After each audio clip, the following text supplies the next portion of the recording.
Today we delve into Focus, the Hidden Driver of Excellence by Daniel Goleman, exploring the invisible force that dictates the quality of our lives. He was a concert violinist, a prodigy who had mastered pieces by Paganini before he could legally drive. On stage, his bow was an extension of his soul, each note a perfect, shimmering thing. Then one night in Vienna, it happened. His fingers, usually so precise, felt like clumsy strangers. A simple arpeggio became an insurmountable climb. The music, his oldest friend, turned into a mocking cacophony. His career didn't end with a bang, but with a series of agonizingly flat notes. Doctors found nothing wrong. His technique was, if anything, more polished than ever. His instrument was flawless, yet the music was gone. He hadn't lost his skill or his passion. He had lost something far more fundamental. His silent epidemic is not confined to the concert stage. It lives in your dozen open browser tabs, in the conversation you half listen to while checking your phone, in that project you can't seem to start. We are all becoming the violinist, playing the music of our lives with increasingly clumsy fingers. This resource is our attention, and Goleman argues it is the single most important, yet most overlooked ingredient for a life of excellence. His journey from emotional intelligence to this work reveals a critical evolution in his thinking. Managing our inner world is only half the battle. The true frontier is in mastering where we place our minds. To understand this invisible battle for our minds, we first need to meet the two rivals fighting for control inside our skulls. Think of them as the wanderer and the commander. The wanderer is your bottom-up brain system. It's the impulsive, instinctual part of you that gets distracted by a passing bird outside your window when you're trying to work. It's the part that craves the instant gratification of a social media notification, the part that operates on autopilot. This wanderer is incredibly fast and efficient at processing the sensory flood of the world, constantly scanning for threats and opportunities. It's why you can drive a familiar route while lost in thought. However, in our modern world, this system is easily hijacked. Every notification, every advertisement, every piece of clickbait is a master puppeteer pulling on the strings of your bottom-up brain. Then there is the commander. This is your top-down system, the seat of your executive functions. The commander is deliberate, goal-oriented, and capable of overriding the wanderer's impulsive whims. It's the part of you that says, "No, I need to finish this report before checking my phone." While the wanderer is fast and automatic, the commander is slow, effortful, and has limited stamina. Every moment of your life is a silent tug-of-war between these two. Feel that itch to check your phone right now? That's the wanderer knocking. Every time you consciously redirect your attention back to the task at hand, you are strengthening the commander. Excellence in any field is the result of a well-trained commander, one who can quiet the wanderer's constant chatter and direct the spotlight of attention with precision.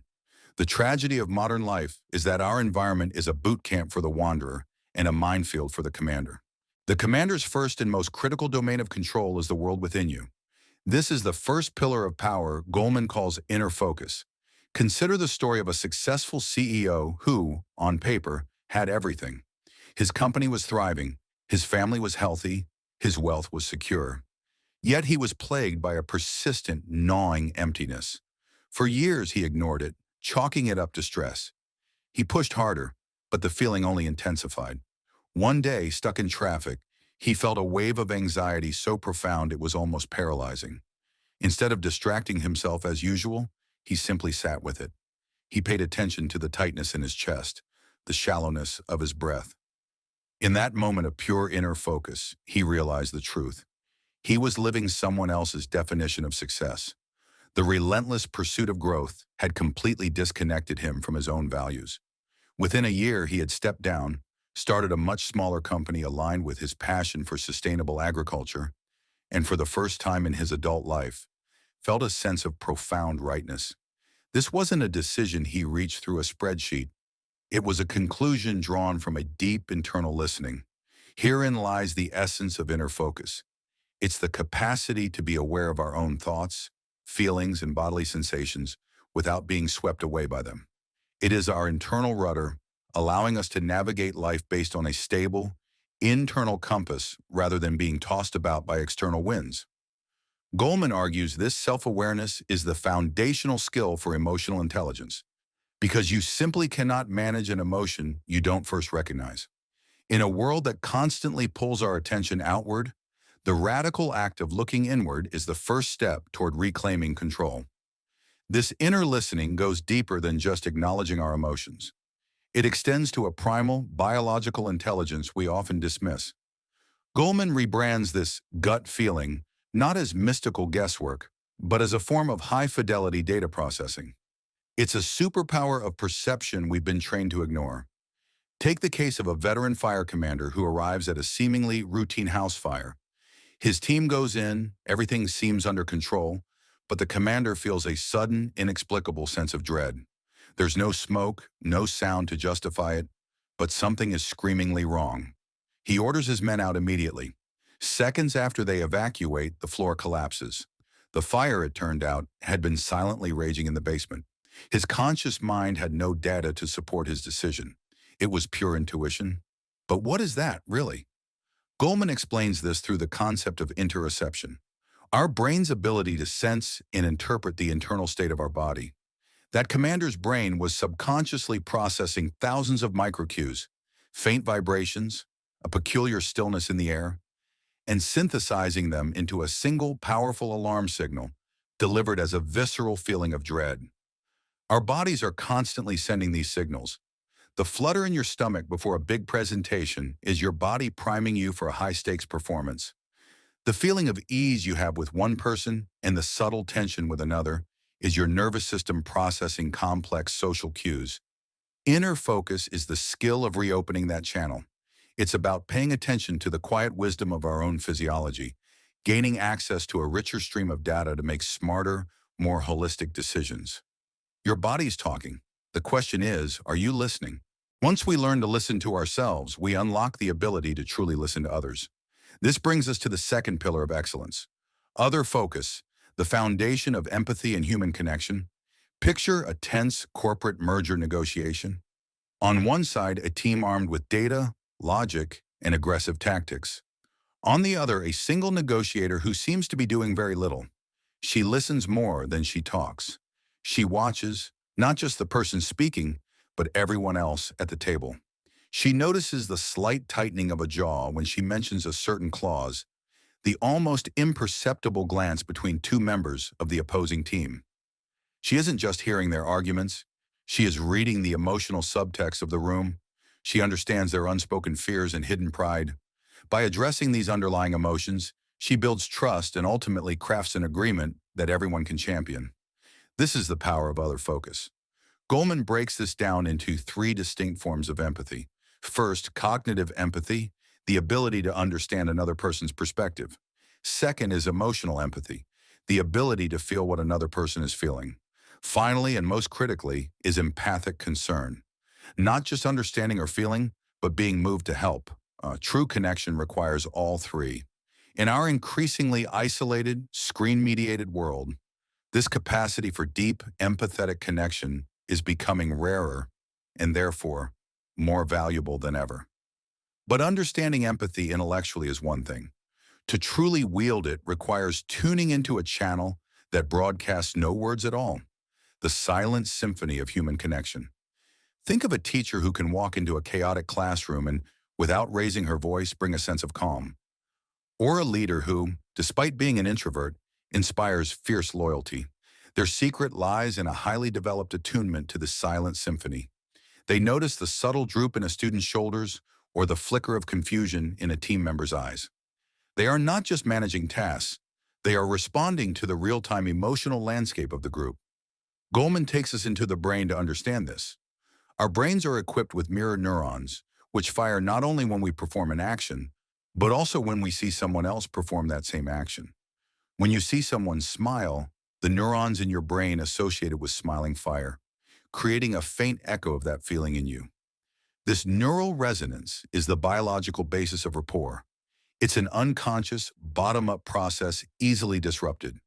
If you're checking your phone while your partner is talking, you are severing that neural bridge.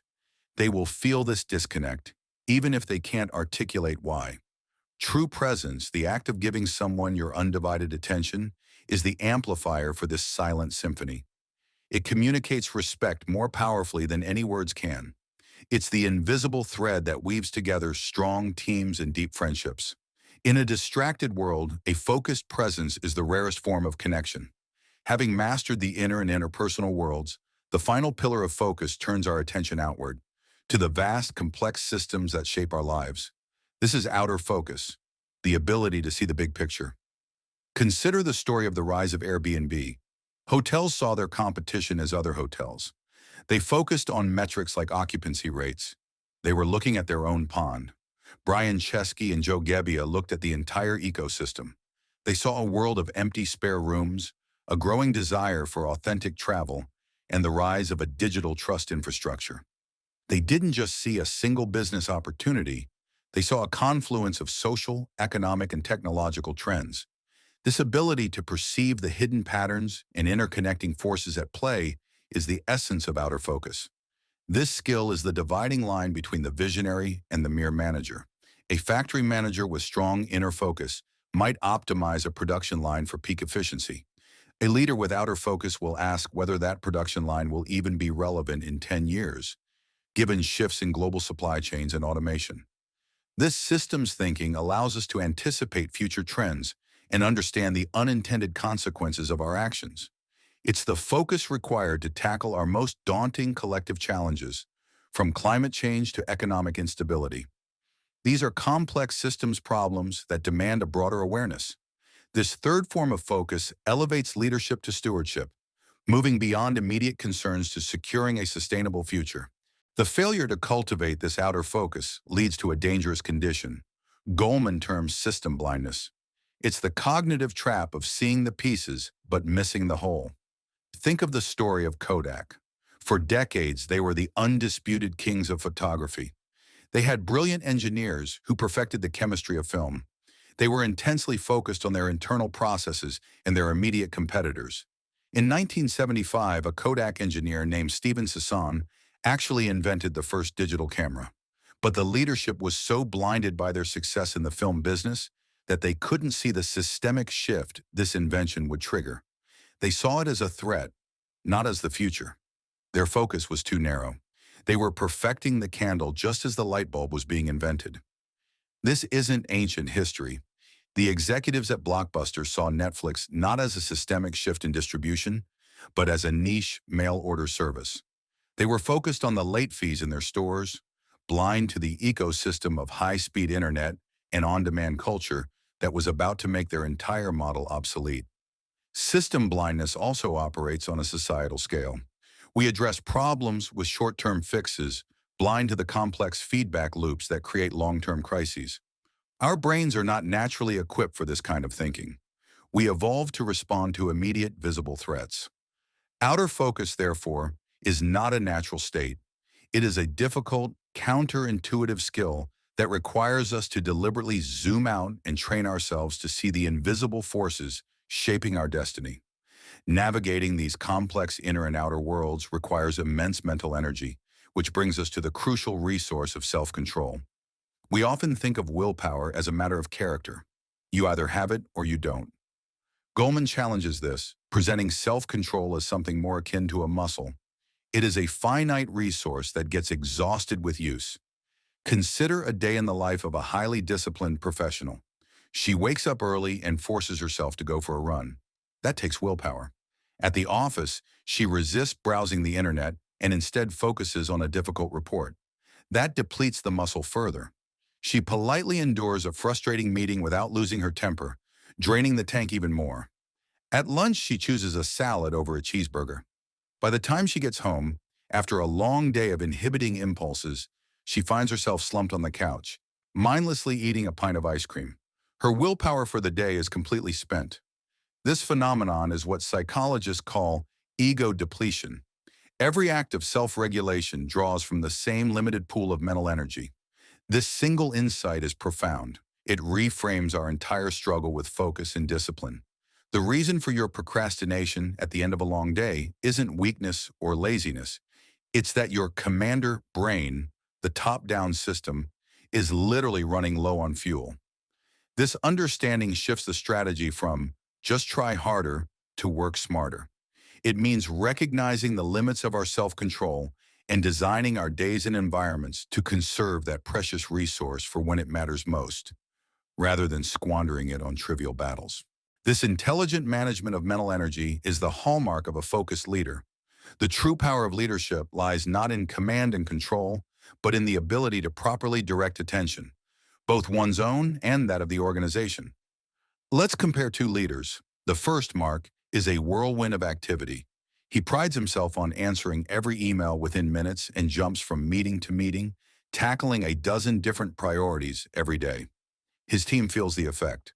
A constant sense of frantic urgency, conflicting directions, and whiplash from shifting goals. They are busy, but not productive. Now consider Sarah. Her calendar has large blocks of unstructured time for deep work. She is often slow to respond to emails, but when she does, her replies are thoughtful and decisive. In meetings, she is fully present, guiding the conversation toward a clear objective. She has articulated a single compelling vision for the year. Her team experiences a sense of clarity, purpose, and psychological safety. They are focused on what matters. Mark is a victim of his bottom-up brain. Sarah is a master of her top-down commander. A focused leader embodies all three forms of attention. Inner focus gives them the self-awareness to remain calm under pressure. Other focus allows them to build trust and motivate people. And outer focus provides a strategic vision to navigate the competitive landscape. A leader's attention is the organization's most valuable currency. Where they choose to spend it signals to everyone else what is truly important. Unfortunately, creating a culture of focus today means fighting an uphill battle against the digital deluge. Our modern environment is an unprecedented assault on our attentional systems. Let's follow a typical knowledge worker, Alex, through the first hour of his day. He wakes up and immediately grabs his phone. Before his feet hit the floor, his brain is flooded with news alerts, work emails, and a stream of perfectly curated lives on social media. At his desk, he opens his laptop to work on a strategic plan. Within minutes, a Slack notification pops up. A moment later, an email banner appears. Urgent. His brain is operating in a state of continuous partial attention. Each notification is a hook for his bottom-up system, a tiny dopamine hit that trains his brain to crave distraction. Goleman argues that this constant switching comes at a severe cognitive cost. The typical smartphone user touches their phone over 2,600 times daily. This isn't just a bad habit. It's a rewiring of our neural circuitry on a mass scale. It erodes our ability to engage in deep, sustained thought, the very kind of thinking required for creative problem solving. The technologies we use are not neutral tools. They are designed to capture and monetize our attention. We are living in a digital attention economy, and our focus is the commodity being sold. This battle for focus is perhaps most critical when it comes to developing real expertise. For years, we've been told the magic number is 10,000 hours. But Goleman argues that this rule is dangerously incomplete. It's not the quantity of hours that matters most. It's the quality of attention paid during those hours. Let's contrast two aspiring pianists. The first diligently practices for 3 hours every day. He plays through his pieces, his mind wandering. He logs his 10,000 hours, but his progress plateaus. He becomes competent, but not exceptional. The second pianist practices for only 90 minutes a day, but her practice is radically different. This is the path of smart practice. She breaks down a difficult passage into tiny segments. She focuses with laser-like intensity on a single goal. She records herself and listens back critically, providing immediate feedback. She is constantly pushing herself to the very edge of her abilities. This is what Goleman, citing the work of Anders Ericsson, calls deliberate practice. It requires a complete absorption in the task, a fusion of top-down, intentional focus with bottom-up feedback loops. This kind of practice is not enjoyable. It's hard work, but it is exponentially more effective. It is how the brain actually rewires itself, building the neural pathways of mastery. Excellence is forged in the crucible of intense, unwavering attention. If attention is a finite resource and a trainable skill, we must view practices like mindfulness not as spiritual or therapeutic, but as a form of targeted neurological exercise. Think of it less like finding your bliss and more like taking your prefrontal cortex to the gym. Consider Sarah, the focus leader. She used to be just like Mark, constantly distracted. Feeling burnout, she reluctantly tried a simple mindfulness exercise.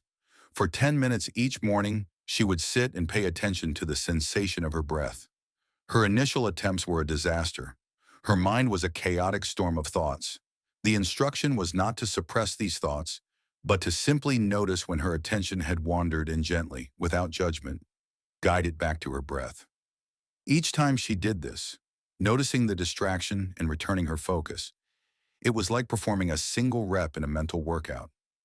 It was a micro exercise of the top-down attentional system. Over weeks and months, the effects were profound. She began to notice the impulse to check her email during a conversation and could consciously choose not to act on it. She could hold her focus on a complex document for longer. The muscle of her attention was getting stronger. Neuroscience backs this up. Studies show that regular meditation can physically change the brain, strengthening the prefrontal cortex. It is a direct intervention, a way of systematically training our brains for focus, calm, and clarity. This training is most impactful when it begins early, which brings us to the critical importance of cultivating attention in the next generation. A child's ability to focus is a more powerful predictor of future financial success and health than either IQ or socioeconomic status. Imagine a second-grade classroom. One child, Liam, can't sit still. He's easily distracted. When he gets frustrated, he lashes out. Another child, Maya, has learned a simple technique. When she feels restless or upset, she focuses on her breathing for a few moments, what her teacher calls belly breaths. This small act of inner focus allows her to calm her agitated bottom-up system, re-engage her top-down commander, and return her attention to the lesson. She can manage her impulses and persist through challenges. The difference in their trajectories will be enormous. Goleman makes a powerful case for integrating social and emotional learning, SEL, into school curricula. These programs explicitly teach children the skills of focus, self-awareness, self-management, and empathy. By giving children the tools to understand their inner world, connect with others, and direct their focus, we are not just helping them get better grades. We are equipping them with the foundational capacities for a successful and resilient life. In a world actively degrading our children's ability to pay attention, teaching focus is no longer a luxury. It is a fundamental act of cognitive and emotional self-defense. Ultimately, mastering the three domains of focus doesn't just make us more productive. It fundamentally redefines our concept of a good life. Let's return to the violinist we met at the beginning. After hitting rock bottom, he abandoned the concert circuit and started teaching children in an underfunded community center. Stripped of the pressure to perform, he began to pay attention in new ways. He used inner focus to reconnect with why he fell in love with music. Not for the applause, but for the sheer joy of creation. He used other focus to truly see his students, to understand their individual struggles and passions. And he used outer focus to see his role not just as a musician, but as a steward of a cultural tradition. One afternoon, while demonstrating a simple melody for a young student, he felt it. The music was back. Not the technically perfect, soulless performance of his past, but something richer, more authentic, and deeply connected. His life was smaller by worldly standards, yet infinitely larger in meaning. A good life, Goleman suggests, is the fruit of a focused life. It emerges from the clarity of inner focus, the connection of other focus, and the purpose of outer focus. Our life is simply the sum of all the things we have attended to. What we are talking about, then, is a quiet revolution. It's a personal and collective rebellion against the trivialization of our attention. The forces of distraction are loud, pervasive, and immensely profitable. They will not yield willingly. Reclaiming our focus requires a conscious and continuous effort. It means choosing the difficult concentration of a good book over the easy pleasure of an endless scroll. It means cultivating the presence to listen fully to another human being. It means carving out the mental space to think about the complex systems we are a part of. This is not about rejecting technology or retreating from the world. It is about becoming the master of our own minds, rather than allowing our minds to be mastered by the highest bidder. So the final question is not one of technique, but one of intention. In the one precious life you have, what truly deserves your focus?